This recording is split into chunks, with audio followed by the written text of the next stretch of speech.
आज खऱ्या अर्थानं सीझनची शेवटची आमरसपुरी मी खाणार आहे.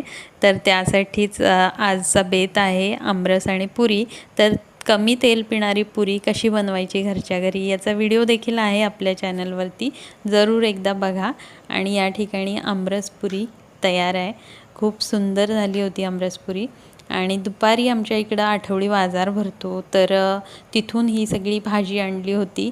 अजूनही पालेभाज्या ज्या आहेत ते खूप महागच मिळत आहेत आमच्या इथं. 40 रुपयेला गड्डी मिळाली मेथी आणि शेपूची.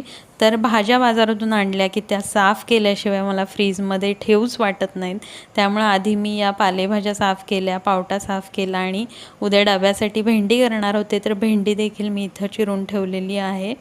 आणि रात्रीच्या जेवणामध्ये मिक्स व्हेज पुलाव करायचं ठरवलं होतं, त्यामुळं त्याची ही तयारी सुरू केली.